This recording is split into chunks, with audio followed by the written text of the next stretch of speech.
So here we are then, for the first time in a few days, back with the F1 2009 My Team Career Mode. Now guys, before we jump into today's episode, check out the last video, link in the top right for the Spanish Grand Prix, spoiler warning ahead, and we're going to jump into this one here today, which is at Monaco, and that should be really interesting. Now guys, for this one, this video was delayed by a day, and I see you guys in the comments asking for the content, but sometimes you have to understand this is a very complex mod and things can get in the way or things can go wrong. Now, oftentimes the reason why there hasn't been a video every single day or every other day with this is because, you know, this is a work in progress, and the man behind the mod, Kolar F1, he's a one-man team on his own doing this work. So I respect, and I'm basically giving him the time that he needs to basically get this done and prepared. So respect it, hopefully understand. And yeah, let's get into it. So, the first order of business in this episode is repurchasing not one, but two failed upgrades for the aero and the chassis, which unfortunately failed. So we're going to have to get them back on, hopefully, for the next race. Maybe even this one, to be fair. The chassis one might arrive before Monaco. Now, with that done, we're going to talk about AI difficulty. Now, for this one, we're going to go for 98 in practice and qualifying, and about 102 for the race, give or take. That's usually kind of what we're looking for, 102, 103, a 4 or 5 difference from qualifying to race.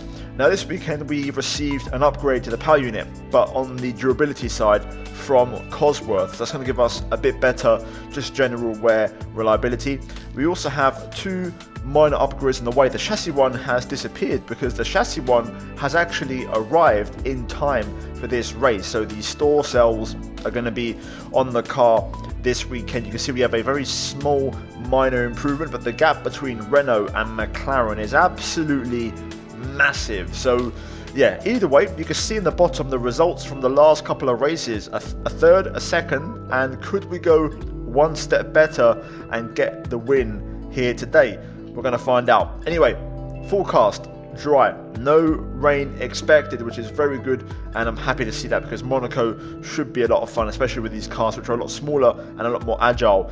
Here is the championship, which I haven't really spoken about much, but we're now 5 rounds in out of the 16, so we're essentially just over a third of the way through, and you can see we're second and only 7 points behind Timo Glock. So we are very much in the fight. In the constructors, Toyota are very, very strong. That is by far the strongest overall package this season. They have the best car, so we'll see how things develop over the next few races as we approach the halfway stage. But either way, practice, we took care of business and had a pretty decent session. There's been some more updates to the mod for this race, so the way the car handles has changed, and just trying to understand those modifications and those small details. The tyre wear is different now, so yeah, overall a smooth session and things are looking pretty good. Monaco historically has been a strong track for me and just any other creator, because in career mode the AI aren't particularly faster, especially in these older games.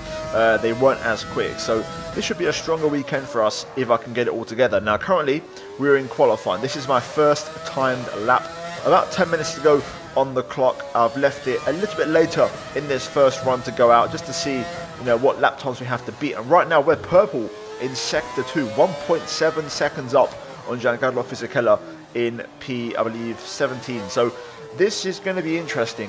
Making our way through the final corner, we're going to see what this lap does give us across the line, and it's provisional pole. To my surprise, a 1:12.0, which is very, very surprising. I went back to the garage and we've got pole by 3/10 over Timo Glock. So very, very exciting. We did a purple middle sector, sectors 1 and 3 went to the AI. So I think we can definitely do this. 5 minutes to go. We're going to go back out on track, another set of tyres, and we're going to go for probably 2 runs in this one. Now there is one issue, and that is the gearbox. Now I got a bit carried away with practice and also making sure that this model was working correctly this episode, so I had some Monaco issues, hence why the video didn't go out yesterday, that I forgot to change the gearbox heading into the weekend. So that could be a bit of a sticking point. Now, as you can see currently on the lap, we are matching our personal best so far, but you may have noticed, you know, that gearbox red light is very, very prominent, very, very red. So we're going to be struggling with that for the rest of this weekend. Now, the qualifying lap itself was a bit scruffy, I'm not going to lie, a bit up and down, although the first lap was very good, so there's not really a lot more in it, but we do shave off a little bit of time on the lap and we go a bit quicker, which is an encouraging sign. We dip into the 11s. I'm going to go again and try and push for more, but we get a bit crossed up into turn 1, which definitely didn't help our calls. Either way, making our way through turn 4 and 5, we're going to try and pull that lap time back, because on the last run I had some gearbox issues, and now we're finding the lap time as we're able to go through the gears properly, and that's really helping us out. So now you can see through the hairpin, briefly they're up by a tenth of a second, although we don't really get the best exit. But again, oversteer, just kicking in and just overdriving the car, which is affecting things a little bit. And you can see we're now down by over a tenth and a half, nearly 2 tenths all of a sudden heading into the tunnel. So this lap also, like the previous one, just a bit scruffy.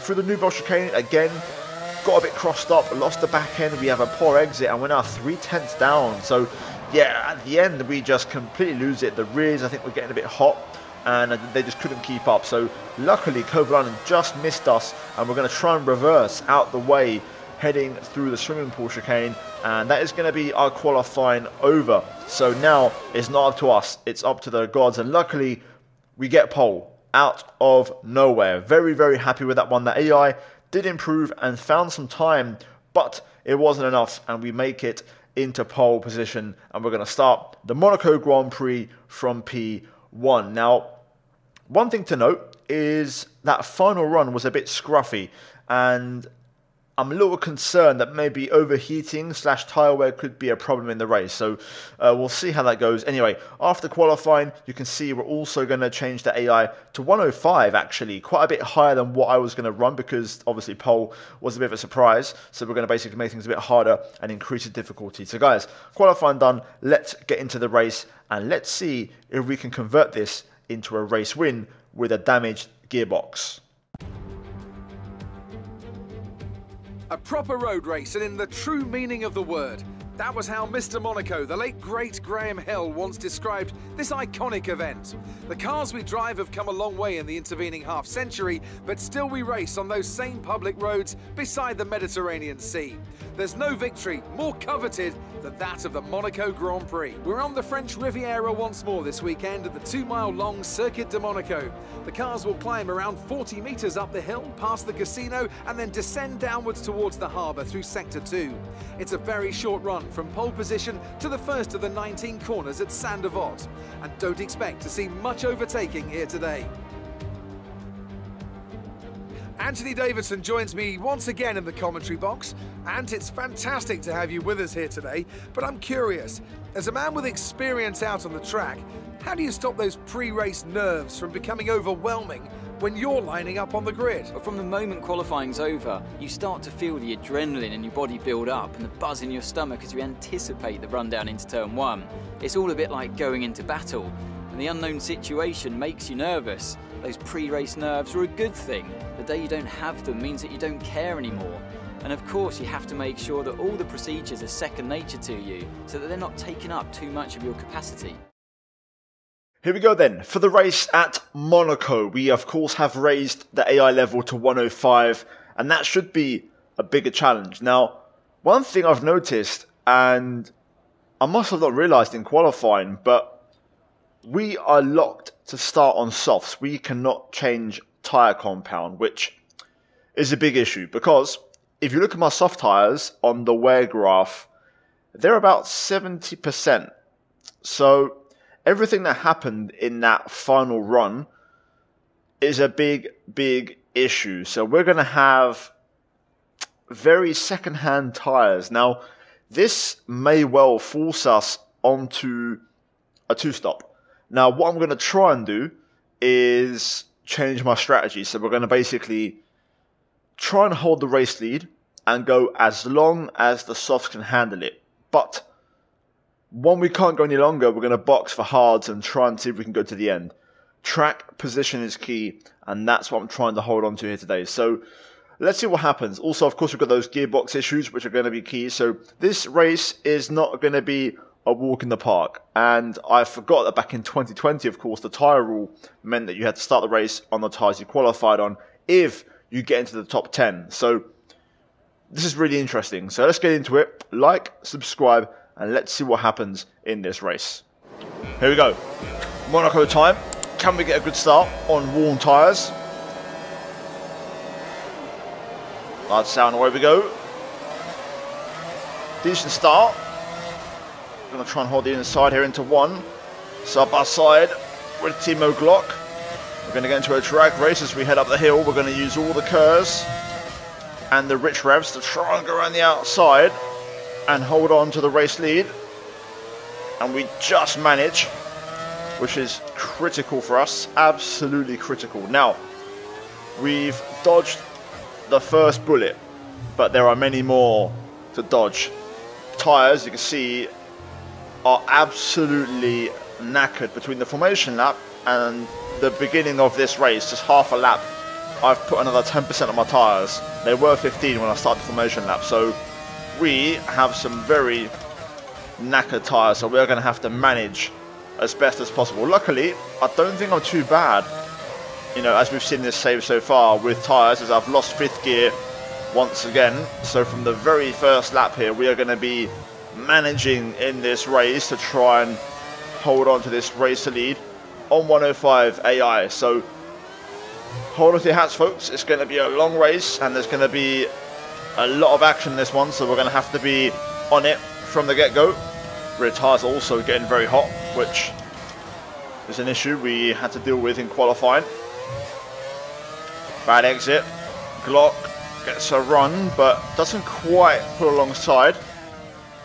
He has a look into Massenet, but we're going to hold on for now. I'm wondering if I should just pit and basically get rid of my issues. Might be a better option here. This is really delicate. I'm not pushing at all. I'm just trying to manage and, you know, not overheat or overcommit. A new strategy is available on the MFD. Yellow flag further back. That was a nice exit out of turn 1. I think Glock's done. I think Glock's out of the race. Reliability. That's what the yellow flag is for, as our rears are really starting to let go now. Yeah, look at that. Massive, massive issues here. Rears on 46. I think we're going to be forced into a 2-stop here. Hard medium, something like that. Yeah, the pace is super slow at the minute. I'm just trying to manage. It's mainly turn 1 and Massenet, which is turn 4, where the issues are. It's surprisingly manageable throughout the rest of the lap, so just trying to keep it tidy. But we are literally crawling, and now Barrichello has got the run here. I don't think I can match this one. I struggle through here massively, although Barrichello doesn't really commit. Button has a look on the inside. Not sure he got damage there. I don't think he did. But we may have to box. Our tyres are starting to tap out big time. As Barrichello goes, we may have to respond here to keep P1. Oh, Button's having a look. Brake late into back to try and hold him off, but we are under constant pressure now, so we are going to box for the hard tyres and basically get off these very old softs. We're going to have issues the whole race with rear tyres, so that might be our Achilles heel, but still, at least we're off the tyres and we've done okay to get a few laps out of this stint. But we'll go nice and safe, get onto the hards and just basically drive in clean air. Hopefully we can undercut Barrichello and stay in P1, but it looks like a possible 2-stop as well, which could be interesting. So this is key. Let's catch up to the train, which I think we'll have the pace to do now with this tyre. If we don't, it could be a long race for us. So let's see how this tyre feels. Yellow flag up ahead, I think. Just seen a green panel flash, but briefly saw yellows. Something's happened. Right, some information on Ricardo. They are out of the race. Virtual safety car. Okay, so it's not a full safety car. That's good. We can keep pushing. Cars in the pits though, finally enough, so let's make sure we clear them. There we go. VSC ending. Let's just make sure we don't speed or break the delta. There we go, back underway then. We'll see if more cars are in this lap. Time to push and get back on it. Right then, more cars in, including Jensen Button. who of course was right with us. You can see we've pulled out a massive gap over JB. Not sure if he got held in the pits maybe, but that's good news. So only Barrichello remains. We'll see when he chooses to stop. Truly right now it's all over the back of me. It looks very quick. I think Barrichello's in the pits. Yes, he is. This is going to be close, but we're ahead. So we're still P1 at this stage. Everyone's setting personal best laps. The grip on fresh tyres is very strong, truly getting bloody close to me, but we're holding on for now. I'm trying to manage my rears a bit more from the get-go because we are going to have to manage the whole race. So I'm trying to basically take a bit of the pain now. This traffic might help us put some cars between us and make things a bit more interesting. So now we have to try and figure out how and when to clear this traffic. I think everyone ahead of us has started on mediums, so this is going to be interesting. Very interesting. These guys could be one-stopping, who knows. We've got to try and find a way through here. This could be already number one, Buemi, although we've already run out of curves, so it's going to be tough to find a way past here. This might be it. Nice, nice move. These narrow cars can make those kind of overtakes, which is nice. So P10, lovely stuff. Oh, that's a bad exit, but I've got a full charge of curves this time to use.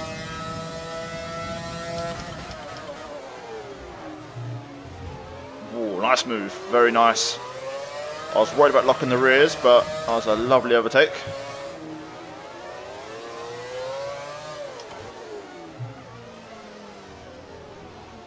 Trying to go down the inside of the hairpin there, but not a lot of room. We're going to go around the outside of the next left-hander though. We're going to get the move done. Just squaring the rears on, getting the throttle on super quickly and getting the move done.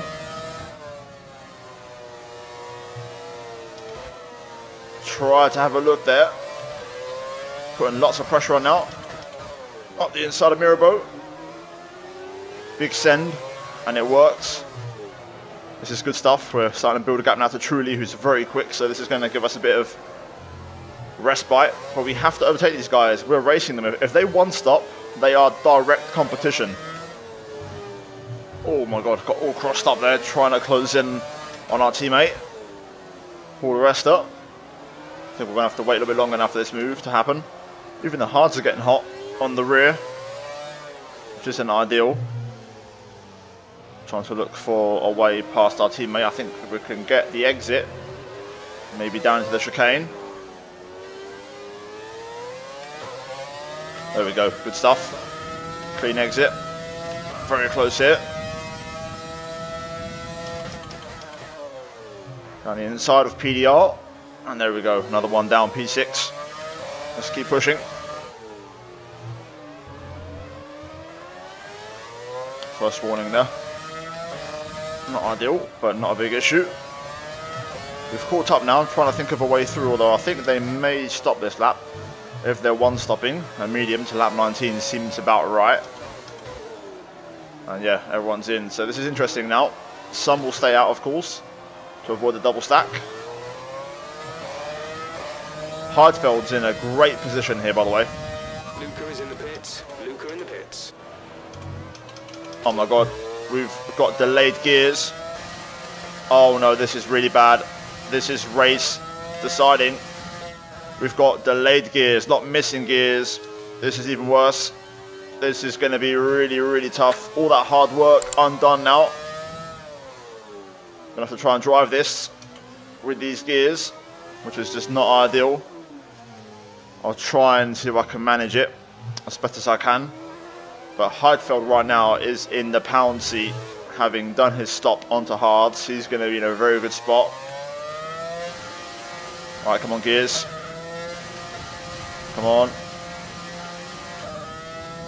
This is really, really bad. Okay, our gears are back, I think. Okay, they're back. So we can push a little bit now. Let's get back to it. That was really, really tough, but we didn't lose too much time, to be fair. Once you understand how it works, you can kind of know what gear you need to use in certain sections. But we now have direct competition behind us. So this is legit pace now. At the minute, we're doing okay. Heidfeld is not catching me, barely at all. He's just not quick enough. And we're keeping the gap to those on mediums. I'm currently debating maybe trying to go to the end, but I think that's going to be very marginal. But saving a pit stop and track position could be the way to go, especially with gearbox issues. Let's see. I've moved my brake bars to 58, and that has given me a bit more performance. The car is a lot more stable. I have to watch out with the front locking, but it's also allowing the rear temps to just calm down a little bit, but I can't make any mistakes. I have any snaps, so I'm kind of just keeping it under control. Heidfeld now starting to really pick it up. I'm still trying to go as fast as I can and match my personal best. This is not looking too bad at the moment. Yeah, those rear temps are looking very, very healthy, very good. And looks like the A are in for their second stop, so they're committed to the 2. We've got a bit of a gap, so I'm just going to stay out for a few more laps here and evaluate if the 1 and just go to the end of these is worth it. The tyres are holding on. They're coming back to me here. I'm happy to stay out. I mean, we're pulling away from PK a little bit, so let's see if I can push that up to 20 seconds, then it might be worth pitting. But at the minute, Heidfeld's not catching. It just depends on if the tyres suddenly die off and hit a cliff, or we have another really bad gearbox issue. I think another factor that has helped this situation is the fuel load burning down. Like, naturally now we're 27 laps in, so the car has gotten lighter, so now it's a lot more agile and just a lot easier to drive. Last lap 3/10 off my PB, this lap 2/10 off my PB, and we are pulling away from Heidfeld now. We are one of the faster cars on track, so I think we've got this. I'm going to try and go to the end here. I mean, tyres, you can see, are looking still pretty okay. 49 left rear, that's manageable. I'm currently in rich revs, trying to burn off the extra fuel to make the car as light as possible. That's the plan now. Okay. Interesting. Okay, tyre wear warning has turned on now, so that means left rear is on 60. This is going to be close. We may well run into puncture territory here. If I pit, I can rejoin in P4. Okay, my fuel just updated, and we're now on the money, so we're going to stop running rich revs. We've done our fuel burning, so our car is as light as can be. So we are just managing now for the rest of this race. My rears are starting to get loose again. 62 left rear. Temps are just about under control. Normally I would have pit and just gone for softs, but in this scenario where I might have a gearbox issue and it might cost me, I don't want to pit and be in a position where we have to fight back, so I'd rather manage from the front than from behind. Ooh. Tyre's starting to let go. Good save, but costly error. Oh, not good at all. I waited so long to get the power down there and it still spun up on me. Really hanging on now. I'm hoping my gearbox does not play up in these last 3 laps.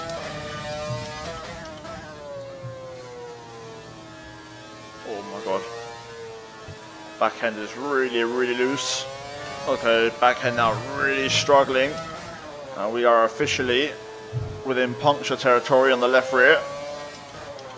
1 lap to go. The fuel's fine, we ain't got to worry about the fuel.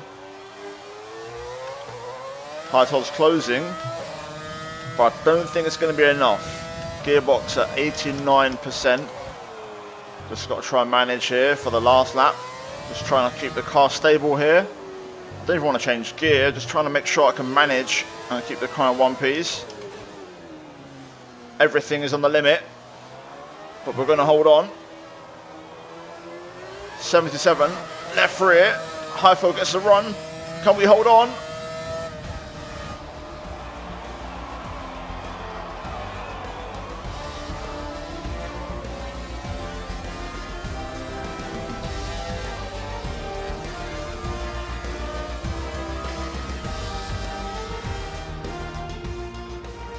It's the one that everyone wants to win, and they've only gone and done it.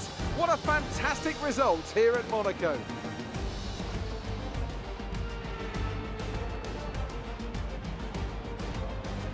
Tell me, Ant, how do you think they were able to deliver such an incredible result today? I feel like consistency was probably the key today. There's being quick, and then there's being quick lap after lap after lap. If you can do that, you can capitalise on other people's errors without making many of your own. and that's an approach that can push you a long way up the field.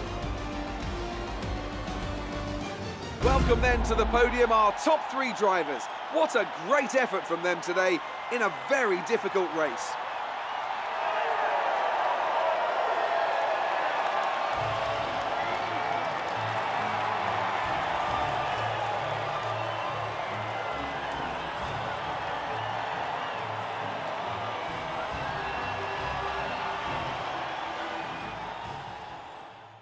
It's done. First win of the series, and it went to the wire. We gambled on a very, very, very long one stop, but it paid off.